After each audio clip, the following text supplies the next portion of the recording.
George McGovern here again, talking a little bit about our lunch procedures in the Commons. First of all, thank you. About 98% of you have this figured out. You're doing a good job on all the things we're asking you. So just want to remind you some of those things. When we come in to the Commons, we go directly to our seat, and we're in our seat. We're not walking around, standing, talking, or anything like that, but we're in our seat. We're seated by the time the second bell rings. Great job on that. Most of you are doing that very well.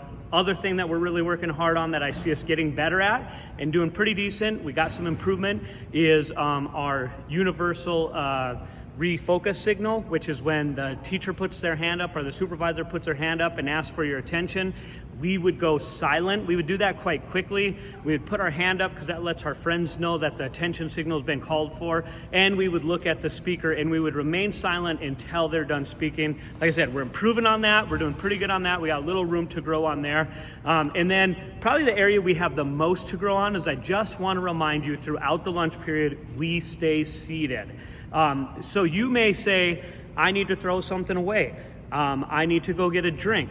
I need to go get a milk that I forgot. I might need to get up and go hug my girlfriend or something like that. But the reality of it is those are all very good reasons to get up. However, you do not get up unless a teacher comes and asks or dismisses you and says you have permission to go do what that is. So when you're in here and we come up to you and we say something like, hey, did you have permission? Don't worry about saying, oh, I was just whatever it is, throwing something away. Because the key to it isn't what you're doing. We don't see people doing bad things while they're up. The key to it is, did you have permission? Did you ask somebody to be up? And then you guys are doing a pretty good job. We need a pass to go to the bathroom. There's 2 passes, one for the boys' bathroom, one for the girls' bathroom. Only one boy can be in the bathroom at a time. Only one girl can be in the bathroom at a time. Doing a really good job with that piece. Today I want to talk about passes in general. If you would like to eat somewhere else in the building, or more importantly, if your teacher would like you to eat somewhere else in the building, one of 2 things needs to happen. Either you need to have a pass, which the teacher gives to you in the morning or during class. We don't go seek that pass out right when the lunch bell rings. You need to have a pass, and on that pass, it needs to have the date, the teacher you're going to, the time or the lunch period that you need to go to that teacher. It could be one of these green passes. They may make another pass. That's fine as long as it's a pass, and then it needs to be signed by your teacher.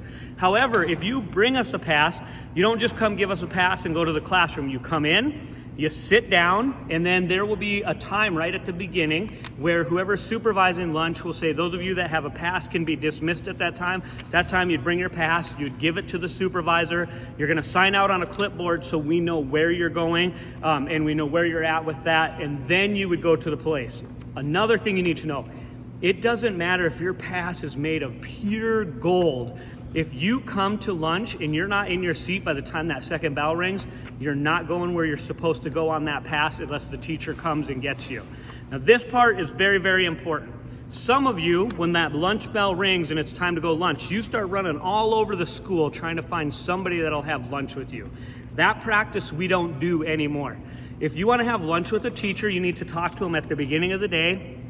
Make sure and get that pass, or they'll come talk to you and they'll give you that pass. So when the bell rings for lunch, that's not when we go and try to find a teacher to have lunch with.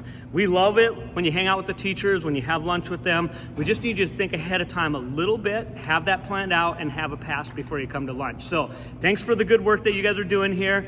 The thing we're working on today is the passes and making sure you're aware of that. Tomorrow we're gonna put this whole thing together because you know all the parts of our lunchroom procedure, and this is how we're going to move forward. Again, a few of you have been asking me, how long are we gonna do this, Mr. Hutchinson? As long as you're a student at George McGovern Middle School, you can expect the lunch procedures to look very, very similar to this, minus a tweak or 2 here or there. This is how we operate at George McGovern. We will do this as long as you're here. So if you're an 8th grader, for another half year. If you're a 7th grader, for another 1.5 years. If you're a 6th grader, for another 2.5 years.